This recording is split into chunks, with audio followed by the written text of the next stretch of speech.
chiamare il nostro collega Morisky, perché lui ci parlerà di una cosa affascinante, cioè è stato citato,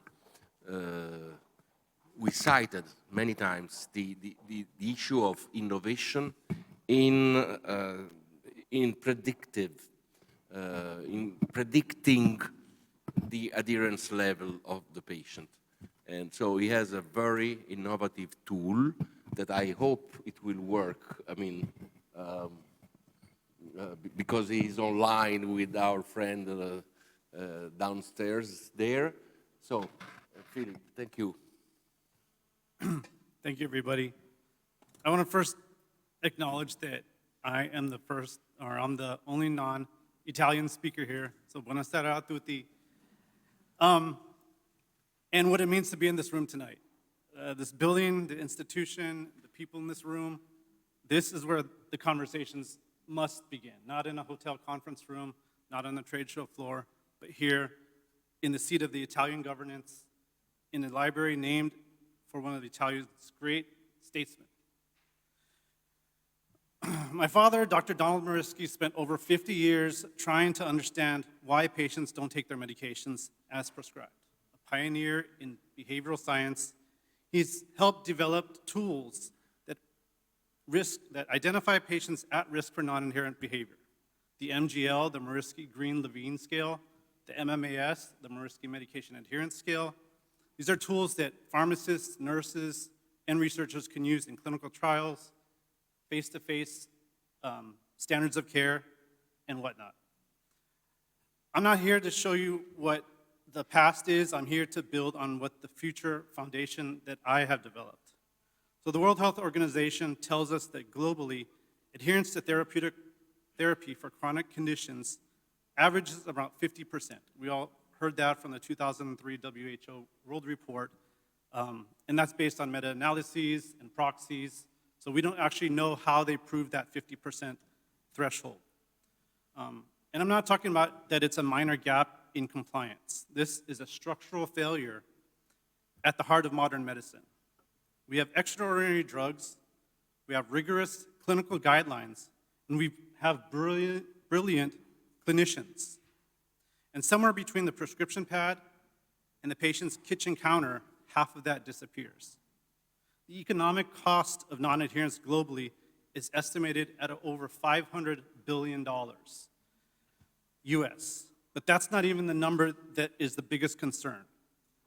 It's the avoidable hospitalizations, the strokes that didn't have to happen, and the families that had to watch a preventable deterioration.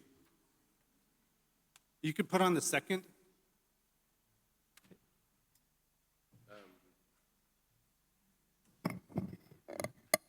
Houston,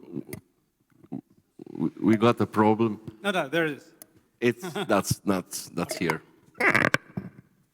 For decades, medication has been treating non-adherence as a patient problem, as if the patient were the problem. We build better drugs, better guidelines, better technology, and then we wait for the patient to use them correctly. When they didn't, we documented it. Sometimes we blame them for it. This is the paradox. The more effective the therapy, the more critical adherence becomes. And the more critical it becomes, the more we tend to locate that failure inside the patient. That's never worked. Il paziente no el problema. The patient is not the problem. We can say it in any language. It all lands the same way. The problem is a system that has not yet learned to measure, to predict, and to support human behavior with scientific rigor. That is where I've spent the last several years trying to change. To answer the paradox, I found a new theoretical framework.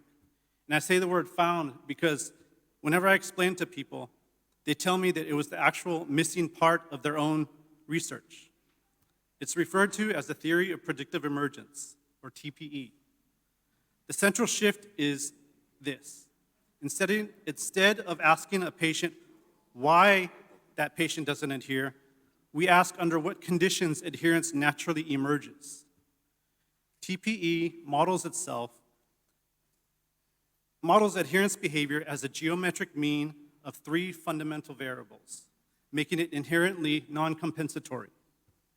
A deficit in any single dimension cannot be offset by strength in another.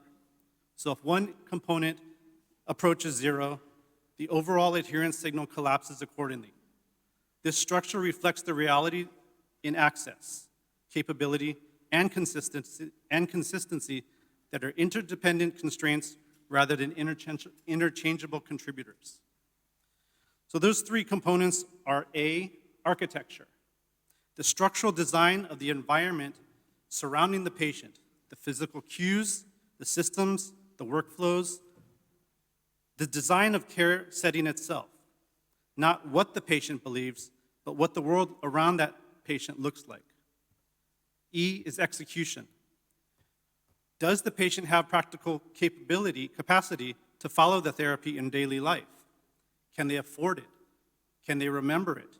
Did it fit their daily routine? Did the patient do what they actually said they were going to do? And C is context. The system surrounding the patient. So the physician-patient relationship, the family, the healthcare structure, and the social determinants that help shape whether the behavior is even possible. A farmer once built a stool with 3 legs, one of oak, one of ash, and one of pine. A neighbor asked which leg held the stool. The farmer smiled and replied, "Remove any one of them and you will have the answer." We spent the past few decades strengthening one leg at a time and wondering why patients keep falling. So a few weeks before tonight, I actually received an email from a pharmacist in Japan named Miyuki Tai. She actually wanted me to share this story with the world. She just defended her graduate thesis with an IRB-approved randomized controlled trial at a community clinic setting. Her intervention combined a traditional Japanese Morisky chain as a physical cue and structured empathetic dialogue between pharmacist and patient. She achieved a 28% improvement in adherence in the intervention group versus 0% in the control. Now that's statistically significant. P equals 0.42. She did not even know about TPE when she designed her study. She built her intervention from Japanese cultural, traditional, and clinical intuition. And when she went looking for a theoretical framework to explain the structure of her results, she found TPE. I actually published it as a preprint with no institutional backing, and it's received over 2,000 downloads in the past 3 months. And she wrote to me and said, "This is it. Her Omamori keychain is architecture, a physical object that restructures the behavioral environment. Her empathetic dialogue, that's context. The medication-taking behavior is execution." She validated the 3-dimensional model without even knowing she was doing it. So those of you in science know that that's the strongest type of validation there is, convergence. Convergence, independence, and from the other side of the world. Okay, you can turn that to the other tab now. So this is Atlas, the Adherence Tracking and Longitudinal Assessment System. It's a real-time clinical research platform that operationalizes TPE and the MMAS through structured assessment protocol. It's available in multiple languages, currently active in academic institutions across many continents. So what you're seeing is the global and active participation cohort. Click on Sono un paziente.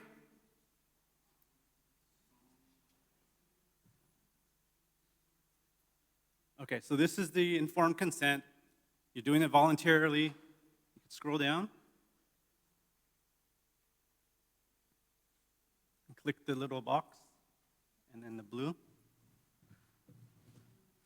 So it automatically identifies the location generally. It doesn't go into specific street addresses, but you can select, and it's structured in different ways because you can have students using it, you can have pharmacies and hospitals using it, and you can have clinical trials using it. select medical, and I worked with many pharmacists to help design this. So it's built by pharmacists for pharmacists, nurses, clinicians, and everyone. So let's select hypertension. Now go down. The first drop box, 1. Let's say losartan, Losartan.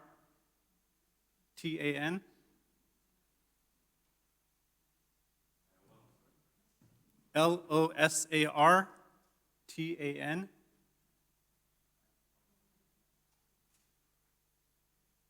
That's fine. 50 mg, 50. And I'll do it as well on my phone because there's something that I want to show you after the presentation or after the assessment is completed. So this is actually real time, and we're going to see this in action as a tool.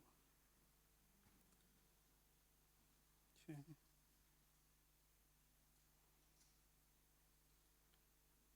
Okay, so scroll down, and you could fill in those 3 boxes. Let's select the first one, male, 50, 45 to 50, yeah, it doesn't matter. And Zona. Okay. There's an option for a AI, large language model version, but we can also do the manual part of it. So the first question, do you sometimes forget to take your medication?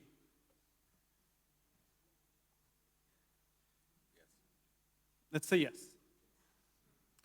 Question number 2. People sometimes miss taking their medications for reasons other than forgetting. Thinking over the past 2 weeks, were there any times you did not take your medication? So we look at these and we notice right away that this is already avoiding many social desirability biases by asking the patient in the reverse. We're not asking the patient, did you take your medications? Because then, of course, they're going to say, of course, doctor. They don't want to get scolded. So we ask in reverse. That way, a no response is positive adherence. So number 3, or you could just do yes as well. Number 3, have you ever cut back or stopped taking your medication without telling your doctor because you felt worse when you took it? That's a very important question because a lot of patients don't tell their doctor and think that they're going to get in trouble. Question number 4, so you can just say yes as well. When you travel or leave home, do you sometimes forget to bring your medication along? That's very important too. I traveled halfway around the world from Los Angeles, and fortunately I did remember to take my medications, but many people don't, and then they're off for a whole week without medications. Question number 5, did you take your medication the last time you were scheduled to? So this is important because it has a time stamped to it. A time recall. You're remembering the last one. And if you notice, this is actually reverse asked. So a yes response is positive. So let's say yes, just to be different. Question number 6. When you feel like your symptoms are under control, do you sometimes stop taking your medication? So this is also important. A patient wants to be able to tell their voice. And that's what I always say when I talk to people. You know, this patient self-reports actually brings the patient's voice to the program. We're not measuring by proxies. We're not measuring by how many times they open and close the pill cap, which are also good objective measures. But you want the best of both worlds. You want subjective and objective. And finally, or second to last, taking medications every day is a real inconvenience for some people. Do you ever feel hassled about sticking to your treatment plan? Let's say yes as well. And finally, number 8, how often do you have difficulty remembering to take all your medications? Let's say rarely. So go ahead and click that. Now we see we're very low adherent. Cutoffs are already validated at less than 6 is low, between 6 and less than 8 is moderate, and at 8 is high. So it already gives you tips and techniques to ways to improve, and it automatically, if you go up a little bit, you'll see that it actually identifies TPE, or the theory of predictive emergence, prematurely. So based on the MMAS scores, it gives you a pre-validation score of predictive emergence based on, and that's why the MMAS is multidimensional. It actually includes, without even thinking about it, it includes different dimensions in it, which is why it has a lot of internal consistency. So we want to click to the green button.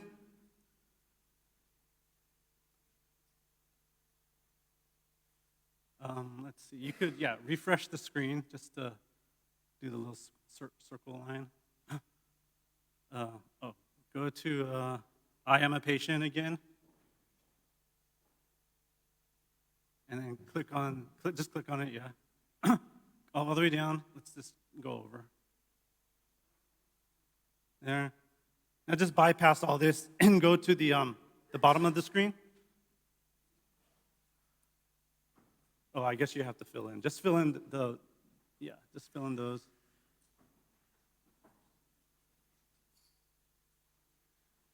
Okay, now we can go to the bottom.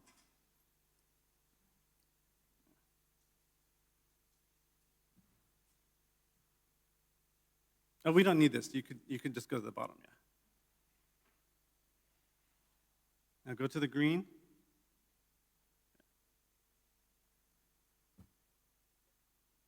So now this is a live, in real time assessment. And it's been active since last week, the 20th, and I've already achieved over 1,000 hits around the world. And you can see Italy has about 7 assessments already.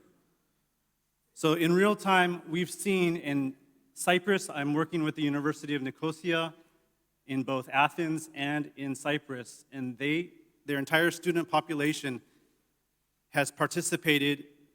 About 85 students for each location has gone out into the general public asking patients the 8 simple questions. And that's the power of real-time, real-world evidence.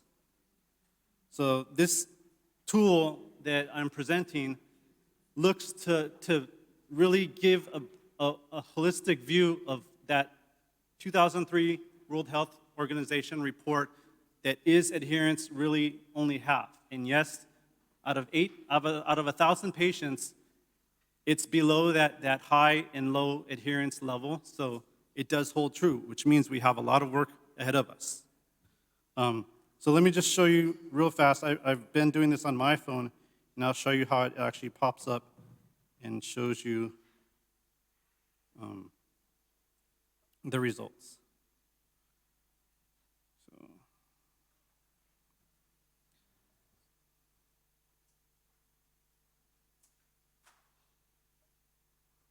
So it identifies.